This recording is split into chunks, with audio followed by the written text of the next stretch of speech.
Irmãos e irmãs, bom dia, a graça e a paz do nosso Senhor e Salvador Jesus Cristo. Mais uma vez estamos juntos, cada um aí nas suas casas, podendo cultuar o Senhor em família e podermos também apreciar a palavra de Deus, sermos edificados por ela, especialmente nos salmos que tem nos trazido muito conforto, consolo, como também podemos pensar nos atributos de Deus. E hoje, especialmente nesse salmo, além de pensarmos nos atributos de Deus, na sua graça e misericórdia sobre nós, também ele nos estimula, nos motiva a olharmos para nós mesmos. Então, especialmente neste salmo, nós podemos aprender isso, poderemos verificar como Davi olhou para si, para dentro de si, e avaliações que ele fez, como é que ele recorre então a Deus, se colocando então na presença de Deus, diante de Deus em oração. Vamos fazer a leitura então deste salmo e vamos à exposição dele então, verso a verso. Diz assim então o salmista: Senhor, não me repreendas na tua ira, nem me castigues no teu furor. Tem compaixão de mim, Senhor, porque eu me sinto debilitado. Sara-me, Senhor, porque os meus ossos estão abalados. Também a minha alma está profundamente perturbada.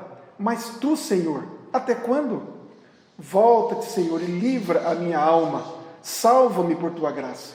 Pois na morte não há recordação de ti. No sepulcro, quem te dará louvor? Estou cansado de tanto gemer. Todas as noites faço nadar o meu leito. De minhas lágrimas o alago. Meus olhos de mágoa se acham amortecidos, envelhecem por causa de todos os meus adversários. Apartai-vos de mim, todos os que praticais a iniquidade, porque o Senhor ouviu a voz do meu lamento. O Senhor ouviu a minha súplica. O Senhor acolhe a minha oração. Envergonhem-se e sejam sobremodo perturbados todos os meus inimigos. Retirem-se de súbito, cobertos de vexame. Vamos orar. Querido Deus, nosso amado Pai, amanhã deste dia, o dia do Senhor, nós somos agradecidos, Pai, pelos teus cuidados conosco, pela vida que o Senhor tem nos dado e por essa rica oportunidade de agora juntos, ó Deus, como famílias do Senhor, apreciarmos, ó Deus, sermos edificados pela tua palavra. Obrigado, Pai querido, por este servo do passado tão precioso, tão dedicado ao Senhor, que com misericórdia o Senhor alcançou, e agora Ele pode nos ensinar, e no poder do Teu Santo Espírito, ó Deus, esperamos o Teu cuidado conosco também, com a nossa mente e com o nosso coração, todos nós, ó Deus, prostrados diante da Tua Palavra, desejemos, cada um de nós, ó Deus, sermos ensinados pelo Senhor, confortados, consolados, animados pelo poder da Tua Palavra, Pai. Assim, Deus, nos colocamos diante do Senhor, orando no nome do Senhor Jesus. Amém. Irmãos e irmãs, nós não sabemos em que situação Davi estava quando ele compôs esta música, esta canção. Mas nós podemos ver algo bem claro aqui, que ele divide este salmo em pelo menos duas partes, bem distintas. Na primeira parte, que vai do capítulo 1 até o 7, Davi está tratando do seu próprio pecado. E na segunda parte, dos versos 8 ao 10, ele muda totalmente de assunto e ele destaca então o contraste que há entre ele e os pecadores não arrependidos. E é interessante nós notarmos que nos salmos anteriores que já estudamos, na maioria deles, como vimos, Davi busca a Deus em face das suas angústias, aflições, pelas perseguições que ele tem sofrido, as acusações falsas, os escárnios dos seus inimigos, pedindo que Deus então até mesmo elimine, destrua os seus perseguidores, pois eles são transgressores da lei de Deus, são rebeldes contra o Senhor. E ele pede isso porque ele sabe, ele conhece a Deus, ele tem consciência de que Deus não se agrada e não tolera o pecado. E por isso ele sabe que Deus vai atender a sua oração e vai de fato contra os seus inimigos, contra os pecadores, contra os iníquos, especialmente aqueles que não se arrependem, que não olham para Deus, não se voltam para Deus, não consideram a Deus. Mas neste salmo, exatamente por isso, por ele conhecer o caráter de Deus, e especialmente a posição de Deus com relação ao pecado, Davi olha para si mesmo. Ele agora se volta, principalmente nessa primeira parte, se volta para ele mesmo. E ele vê que ele também é um pecador. Ele não olha agora somente para os outros. Os outros são pecadores. Os outros me perseguem. Os outros proclamam o mal contra mim. Os outros vêm contra mim. Não é? Não, ele olha para si. Ele se vê também como um pecador.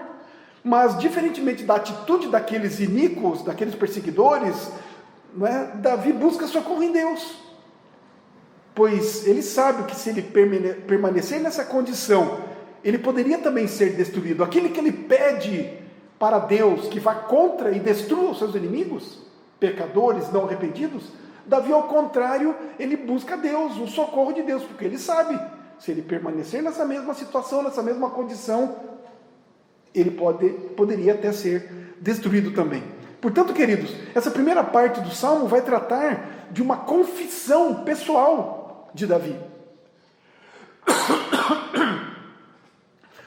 A confissão de pecado pessoal, o reconhecimento de que falhamos, erramos, de que pecamos contra alguém, especialmente de que pecamos contra Deus, é uma das questões mais difíceis na caminhada cristã.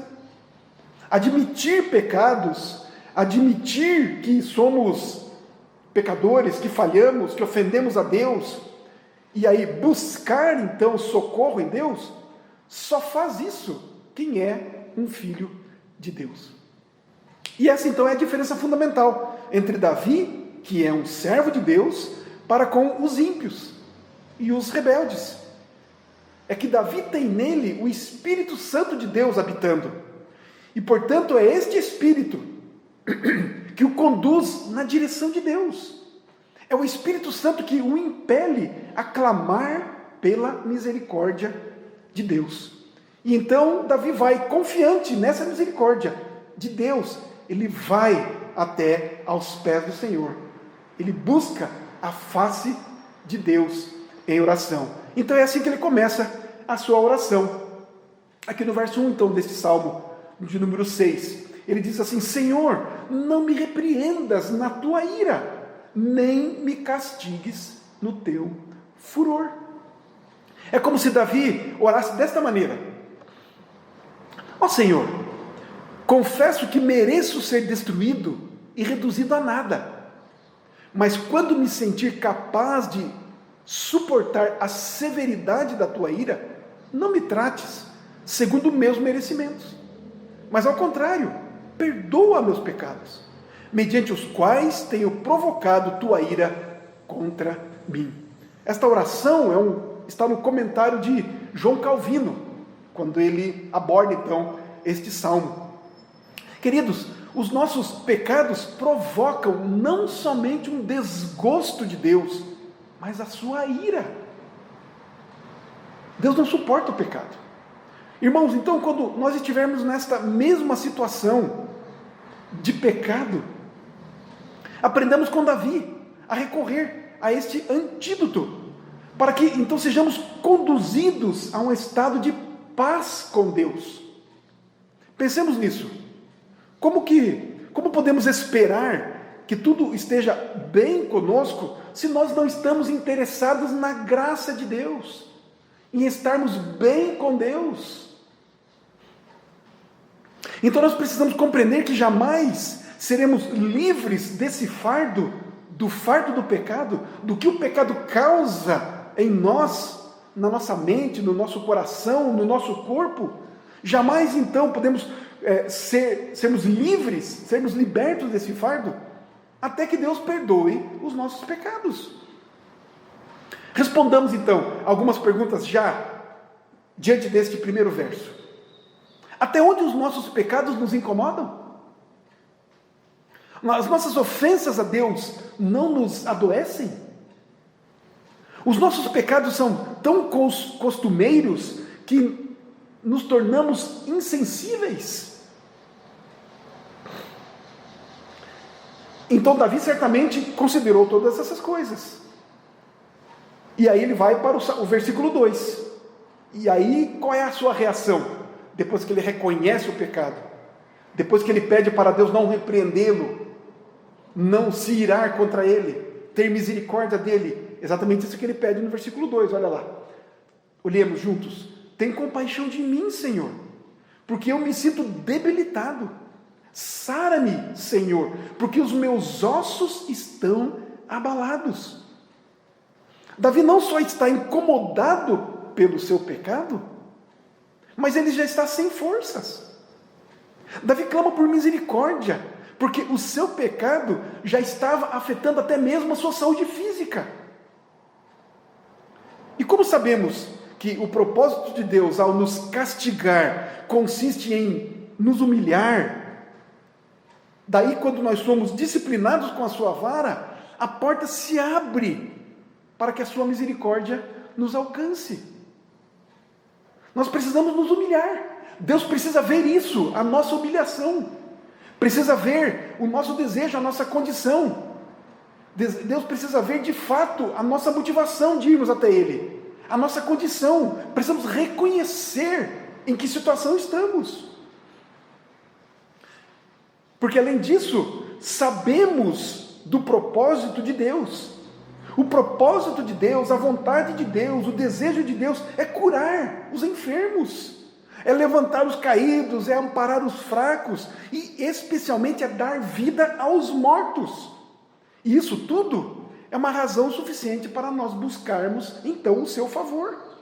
Quando nos encontrarmos, nos acharmos, quando nos considerarmos de fato imersos nos nossos pecados, nas nossas aflições e angústias por causa dos nossos pecados.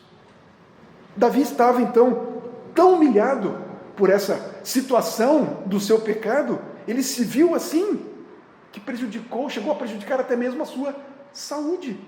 É por isso que ele pede: sara-me, Senhor, porque os meus ossos estão abalados. Ele clama por cura. Imaginemos essa dor de Davi, dor na alma, que chegava a abalar os próprios ossos. Os ossos no corpo humano são os elementos mais duros, não é? Chegar a abalar os próprios ossos, o tanto que o pecado de Davi estava o incomodando. Davi clama então, queridos, exclusivamente pela misericórdia de Deus. Então lembremos, irmãos, que todas as bênçãos que nós pedimos a Deus decorrem da fonte da sua graciosa generosidade. E que somente nós somos libertados das tristezas e castigos por causa disso. Ou seja, quando Deus usar de misericórdia em nosso favor. Queridos irmãos, saibamos que quanto mais Deus nos vê oprimidos e próximos de sermos destruídos, e então nos humilhamos, mais Ele se prontifica a nos socorrer. Porque Deus vê, de fato, o nosso coração.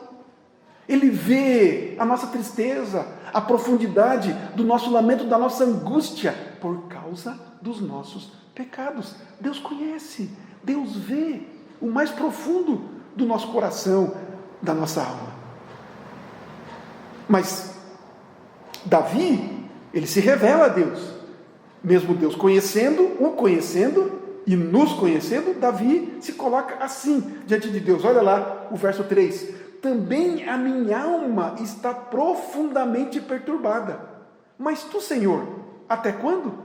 Não só o seu corpo, não só os seus ossos, mas a sua alma, o seu interior, o seu íntimo está perturbado por causa do pecado. Davi ora para que o Senhor o considerasse com olhos de graça, de compaixão, mas ele se queixa de Deus, não é? Pensando que Deus até poderia ter se esquecido dele. Acontece isso conosco às vezes? Será que pensamos às vezes que Deus se esqueceu de nós? O nosso sofrimento está tão longo, tão duradouro, não vemos, não ouvimos, não percebemos as respostas de Deus? Será que acontece isso conosco também?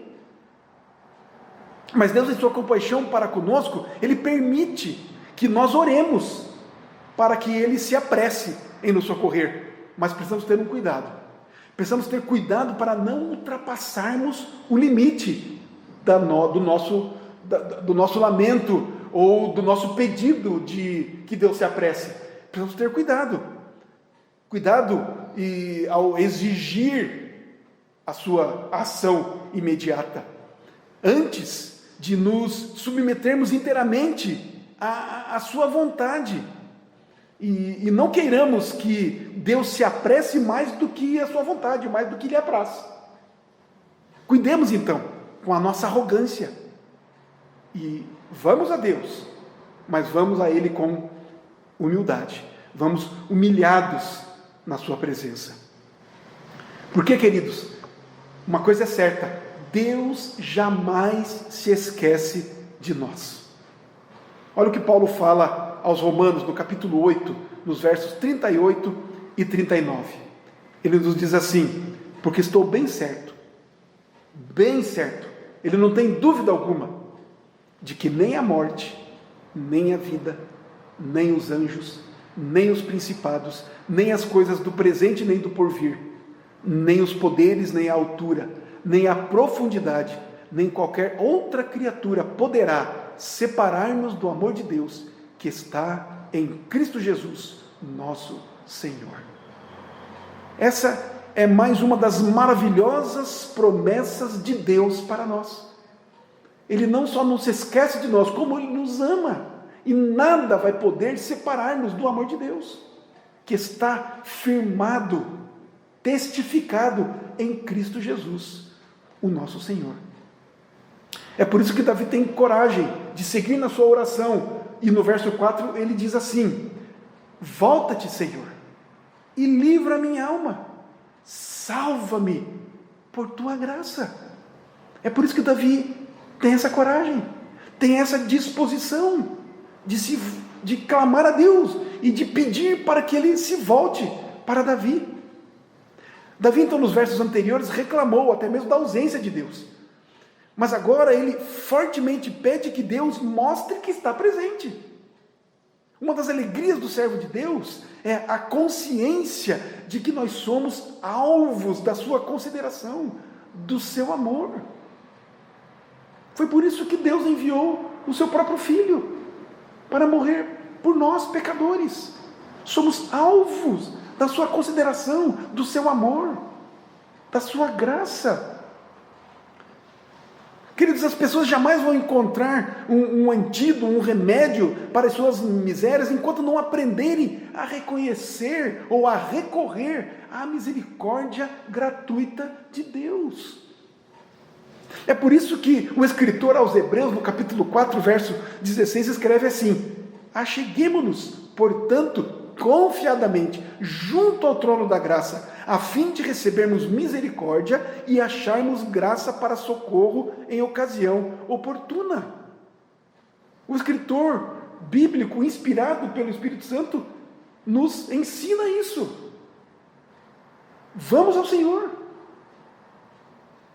com confiança, porque vamos receber graça. O único lugar onde temos graça é em Deus.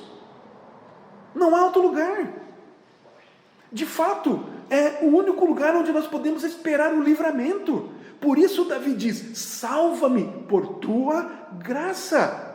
Não é por mérito humano algum, não é por obra e ação nossa qualquer, é graça de Deus. E aí, olha o verso 5. Pois na morte não há recordação de ti. No sepulcro, quem te dará louvor? Duas questões, pelo menos, nós temos muito importantes aqui, nesta afirmação, na primeira parte, e numa pergunta de Davi, na segunda parte do verso. A primeira, ele afirma que o pecado mata. É isso que ele está dizendo, pois na morte não há recordação de ti. No sepulcro, quem te dará louvor? Queridos, o pecado mata. Foi exatamente o que Deus disse a Adão no jardim, lá em Gênesis, capítulo 2, versos 16 e 17. Moisés escreve assim: e o Senhor Deus lhe deu esta ordem: de toda árvore do jardim comerás livremente, mas da árvore do conhecimento do bem e do mal não comerás, porque no dia em que dela comeres, certamente morrerás. Adão e Eva, depois, desobedeceram a ordem de Deus, pecaram e morreram. Duas mortes nós vemos aqui.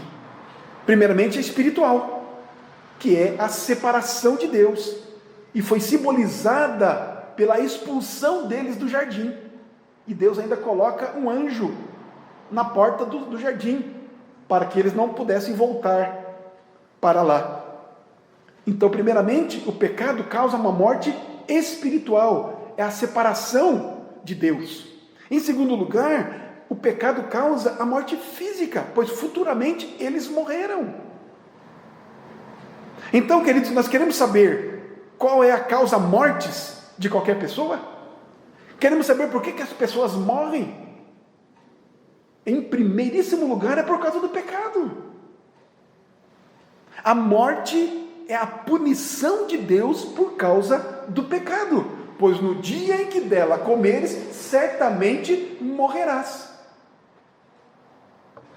O pecado da desobediência. Tomaram do fruto e morreram. Deus cumpriu a palavra. A segunda questão, é por isso que Davi então faz a pergunta: quem te dará louvor? Pois na morte não há recordação de ti. No sepulcro, quem te dará louvor? A resposta é: os que estiverem vivos e arrependidos. Pois mortos não louvam a Deus. Lembremos aqui o que Paulo falou aos Efésios no capítulo 2, lá no verso 1. Ele diz assim: vocês estavam mortos nos vossos delitos e pecados, mas Deus vos deu vida. O arrependimento e a confissão de um pecador, e a misericórdia e a graça de Deus, só são possíveis aos que estão vivos. Portanto, é urgente, queridos. É para agora. É já. Por isso, o apóstolo João escreve na sua primeira carta, lá em 1 João, capítulo 1, verso 9: se confessarmos os nossos pecados, Ele é fiel e justo para nos perdoar os pecados e nos purificar de toda injustiça. Quem é fiel? É Cristo. O Cristo de Deus. E o caminho para o livramento da morte eterna? Exatamente, Jesus Cristo. Não só nos perdoa dos pecados aqui, como esse perdão, a sua graça, a sua morte na cruz, serviu e serve para a nossa vida eterna, livrar-nos da morte eterna, pois é isso que o pecado causa. Não é só um desgosto para Deus hoje, não é só uma dificuldade que causamos para os nossos semelhantes, para o nosso próximo, não é só uma inimizade com eles e nem especialmente com Deus, aqui nos nossos dias, mas é inimizade eterna com Deus, morte eterna. É isso que o pecado causa. O escritor aos Hebreus, no capítulo 3, a partir do verso 12, escreve assim, ele faz um alerta para os seus ouvintes, para os seus primeiros leitores, como é um alerta para nós também. Ele diz assim: tende cuidado, irmãos, jamais aconteça haver em qualquer de vós perverso coração de incredulidade, que vos afaste do Deus vivo. Pelo contrário, exortai-vos mutuamente cada dia, durante o tempo que se chama hoje, a fim de que nenhum de vós seja endurecido pelo engano do pecado. Olha o que o pecado faz: endurece o nosso coração, porque nos temos tornado participantes de Cristo. se de fato guardamos firme até o fim a confiança que desde o princípio tivemos. Enquanto se diz, hoje, se ouvirdes a sua voz, não endureçais o vosso coração, como foi na provocação. Ora, quais os que, tendo ouvido, se rebelaram? Lembremos que que a carta aos Hebreus está sendo escrita aos judeus, principalmente. E ele vai lembrar então da ocasião deles, do caminhar deles no deserto. Como é que foi? Aquele povo caminhando no deserto. Ora, quais os que, tendo ouvido, se rebelaram? Não foram de fato todos os que saíram do Egito por intermédio de Moisés? E contra quem se indignou por 40 anos? Não foi contra os que pecaram, cujos cadáveres caíram no deserto? Olha aí, o pecado mata. E contra quem jurou que não entrariam no seu descanso, senão contra os que foram desobedientes? Olha aí. Vemos, pois, que não puderam entrar por causa da incredulidade. Qual foi o pecado de Adão e Eva? Qual foi o pecado do povo no deserto? Hebreus está dizendo para nós aqui. O pecado da desobediência. E o pecado da desobediência, queridos, é fruto de incredulidade. Adão e Eva preferiram crer na palavra de Satanás, que disse para Eva, não é isso não. Vocês não vão morrer se comerem desse fruto. Deus mentiu para vocês. Eles preferiram acreditar em Satanás do que acreditar em Deus. Foram incrédulos. O fruto da incredulidade deles foi a desobediência. E a desobediência é pecado e mata. Foi o que aconteceu com eles. Assim, queridos, arrependimento e confissão de pecados, misericórdia e graça de Deus tem tudo a ver com vida. Cristo é vida. Olhemos para Cristo. Voltemo-nos para Cristo. Em Filipenses capítulo 2, no final, no verso 8, Paulo diz assim, em relação a Cristo, a si mesmo se humilhou, tornando-se obediente até a morte e morte de cruz. Cristo obedeceu completamente tudo que Deus determinou. Foi até a morte e morte de cruz. Portanto, queridos, obedecer é uma decisão que nós tomamos e que prova a nossa fé, a nossa crença, a nossa credulidade em Deus. Mas olha os versos 6 e 7. Davi diz assim, estou cansado de tanto gemer. Olha o que o pecado estava fazendo com ele. Todas as noites faço nadar o meu leito. De minhas lágrimas o alago. Chorava compulsivamente, continuamente, longamente. Estava cansado disso já. Meus olhos de mágoa se acham amortecidos. Envelhecem por causa de todos os meus adversários. Apesar da forma como Davi se expressa aqui, ele não está exagerando, mas ele declara como ele estava se sentindo, especialmente o quanto Deus estaria desgostoso com ele. Ele é extremamente verdadeiro diante de Deus, e quanto mais sinceramente é uma pessoa devotada a Deus, muitíssimo mais severamente perturbado é ele pelo senso da ira divina. Conseguimos compreender isso? Quanto mais o pecado nos perturba, mais nós devemos ter o senso da ira de Deus sobre nós, por causa do pecado. O quanto, queridos, que o nosso pecado nos faz lembrar o terror da morte. Qualquer pecado. Costumamos dizer muitas vezes, não é? Ou ouvir pelo menos, esse é um pecado tão pequeno, tão simples. É pequenino pecado, não é um pecadão. Qualquer pecado nos mata, nos separa de Deus. Davi mostra ser alguém que é afligido com os terrores da sua consciência e sente no seu íntimo profundos tormentos que quase o levou ao desfalecimento, parecendo que tivesse até morto, parecia um morto. Estou cansado de tanto gemer todas as noites. Vemos aqui então, na sua fala, que ele estava quase que totalmente definhado com o tempo já que estava sofrendo.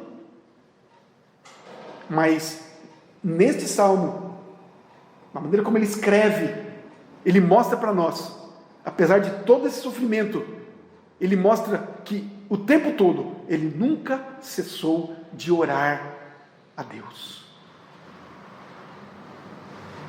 Vamos para a segunda parte, nos versos 8 ao 10, onde Davi muda, então, o seu tom. Na primeira parte é angústia, é lamento, é petição, e ele fala do seu próprio pecado, então, uma alma angustiada e até fisicamente debilitado.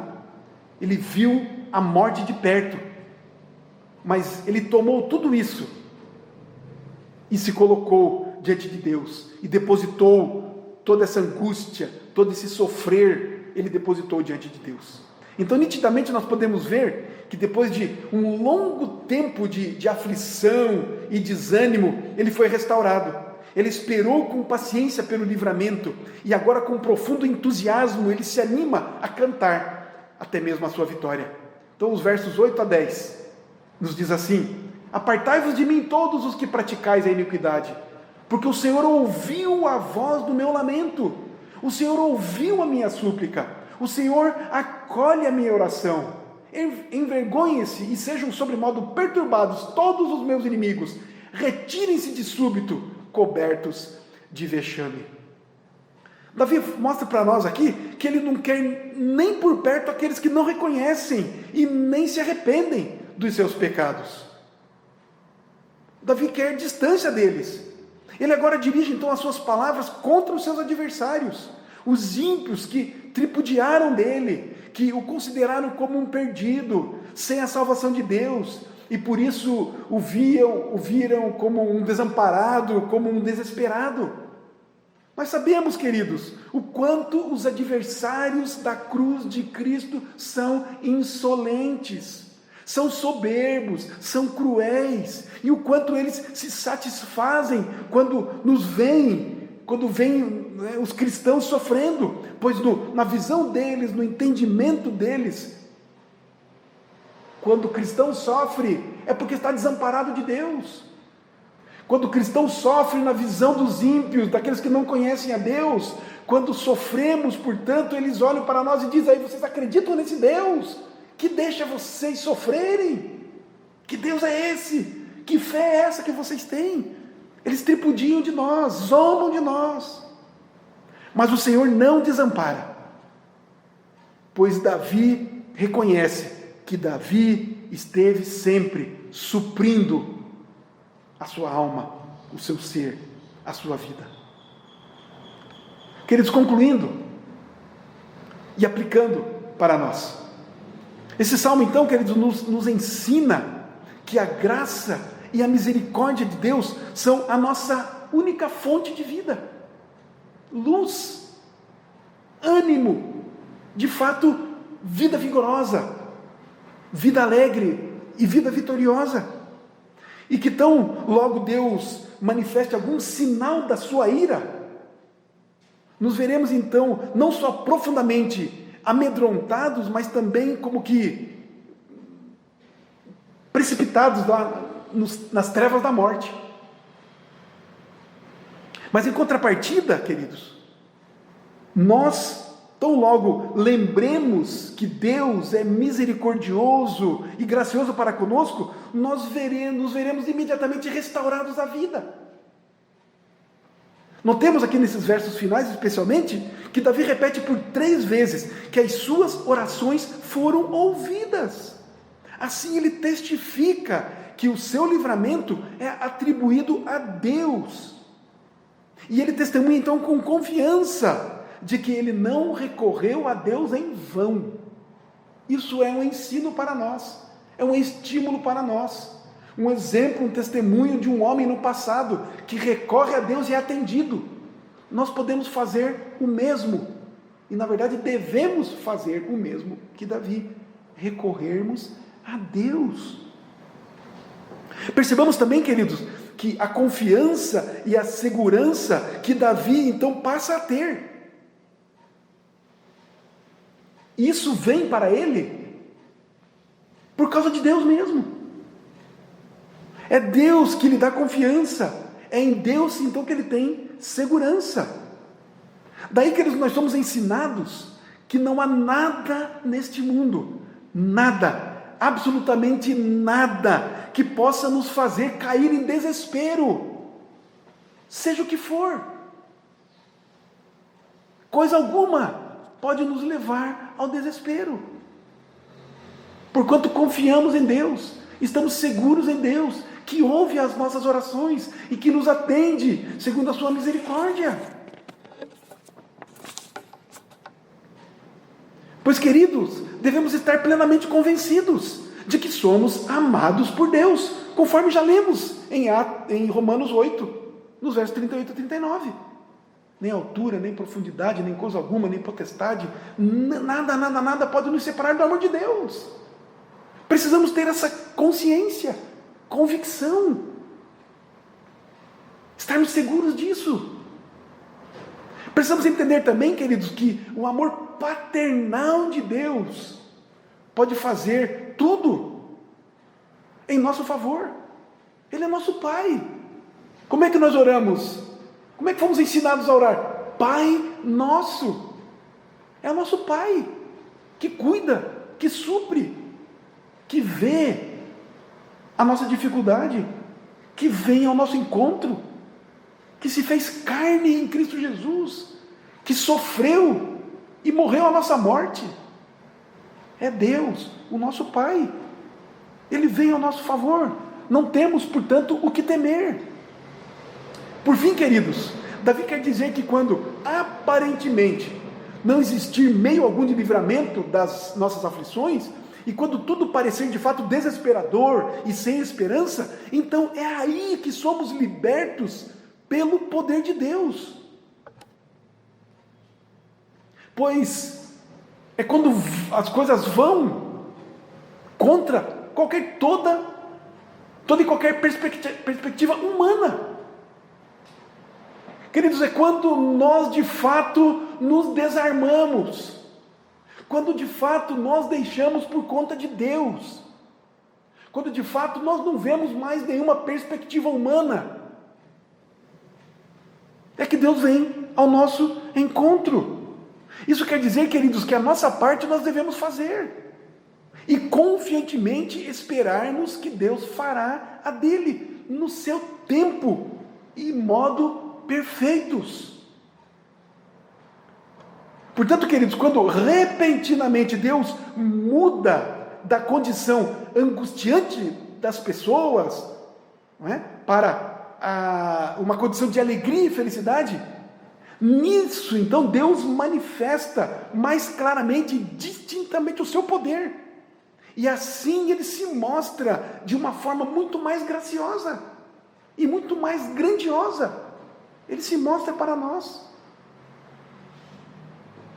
Eu quero encerrar lendo Colossenses, capítulo 1, a partir do verso 23. Olha o que nos diz o apóstolo Paulo. Ele nos libertou do império das trevas e nos transportou para o reino do Filho do seu amor, no qual temos a redenção, a remissão dos pecados. Este é a imagem do Deus invisível, o primogênito de toda a criação. Pois nele foram criadas todas as coisas dos céus e sobre a terra, as visíveis e as invisíveis, sejam tronos, sejam soberanias, quer principados, quer potestades. Tudo foi criado por meio dele e para ele. Ele é antes de todas as coisas. tudo subsiste. Nele tudo subsiste. Ele é a cabeça do corpo, da igreja. Ele é o princípio, o primogênito de entre os mortos, para em todas as coisas ter a primazia, porque aprove a Deus que nele residisse toda a plenitude, e que, havendo feito a paz pelo sangue da sua cruz, por meio dele reconciliasse consigo mesmo todas as coisas, quer sobre a terra, quer nos céus. E a vós outros, também que outrora eres estranhos e inimigos do entendimento pelas vossas obras malignas, agora, porém, vos reconciliou no corpo da sua carne, mediante a sua morte, para apresentar-vos perante ele santos, inculpáveis e irrepreensíveis, se é que permaneceis na fé, alicerçados e firmes, não vos deixando afastar da esperança do evangelho que ouvistes, e que foi pregado a toda criatura debaixo do céu, e do qual eu, Paulo, me tornei ministro. Queridos, essa palavra nos chama a confiarmos nas ricas e ternas misericórdias de Deus, no seu perdão, na sua restauração, na sua reconciliação, no seu amor e paz abundantes em Cristo Jesus. Nos é ofertado, nos é dado gratuitamente.